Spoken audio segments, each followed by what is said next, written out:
I was dead once. I was technically dead. I didn't know it. I could see everybody trying to save my life. Looking for that one spot I might want to stay someday.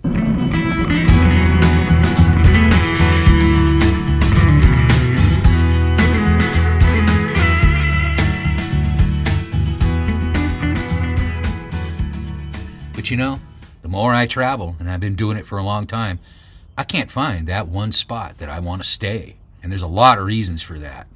Hey, maybe you found your spot. A lot of you have. I know that from the comments. You found your spot where you're going to be to the day you die. And then there's us out here that are looking for that spot. Now, I thought I found that spot 3 or 4 times, especially one time in Alaska when I bought land, had a house, and a small cabin, and lived off-grid, and that was going to be it for me. I was going to live that way for the rest of my life. Well, here I am. I live on a bike now, and I'm in Southern California, a place I said I would never, ever go back to. I was born down here. My mom got me out of here when I was a kid. What the hell am I doing here now? Well, that's a long story because I'm traveling, but as I travel and look for that place, that, what is it, going to be utopia? Not really. Just a place, like a half normal now. Now I would settle for just a little bit of normal. You know what I mean? Just a little bit of normal. It would be fine with me. Because I know there's not going to be that place that's going to be perfect or even half perfect. So I'm looking for a place where basically I can just survive and have a little bit of happiness. I mean, I think we're all doing that. A lot of you, like I said, have it. You found it. You're there. You're going to be there for the rest of your life. I get that. But for those of us that are out here looking or traveling around, now I'm not heavy duty looking. I'm not just, I got to find my spot because I'm 60 years old. I've learned to be patient and know that I may not find that spot and I may travel the rest of my life. I do have a couple of places, 2 in particular, one preferably, where if I could get to when I knew it was coming, my last days were coming, I would go and be there. But the reality is that may not be able to happen. I might not be able to get to that place quick enough, so I'm going to die where I die, right? But I've accepted that. That's okay. That's okay with me. I'd rather be somewhere comfortable, but until I can find that place, I'll keep looking. One thing that's been dragging me back, as you know if you watch my videos, some of the things that are going on right now, dragging us all back. Wow, imagine that. Everybody getting pulled back to where they just can't really function and do things. And I thought about that. We have a collective society that's almost dysfunctional, and I want to stay functional. And the bike helps me do that. Also, my meditations and just taking care of my body, taking care of my insides first, and having all that manifest throughout the day. I feel good because I took care of my body. But that's not always going to be. And the one thing that this is going to be one of the biggest parts of the video now, is I can see now that people have lost trust. No more trust in anyone, in each other, but especially in leadership, quote unquote leadership, right? Whatever that is now. And I don't believe there is that.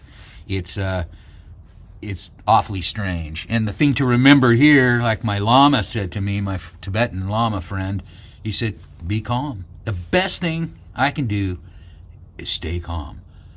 Now, the system and everything outside of that hates that. You're not supposed to be calm right now, by the way.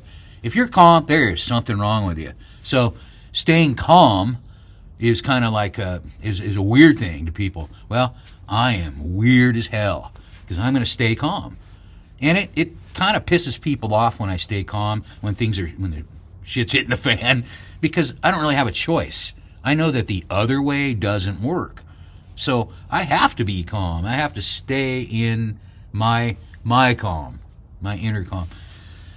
And I'm just going to use this as an analogy. They had some politicians and people on the television as I was walking by it, and I made the mistake of looking, and they're all up there. Now, all these people that have just been accused of all the stuff, right? Now, I know maybe some of them are innocent, but, for the most part, as a whole, we all know what the hell's going on, right? Well, at least we know it isn't good. And they're up there asking you to trust them. I think these days are over. the trusting of a politician or a leader is going to be a hard sell now. It's going to be a hard sell to find a friend. Hey, trust me, man, I'm your buddy. It's created that way, and as long as you keep in mind that they want it that way, whoever they are, then you can choose to make a difference in your own way. Live how you want. Live happy. Live happy in the face of. That ain't easy. I've done it.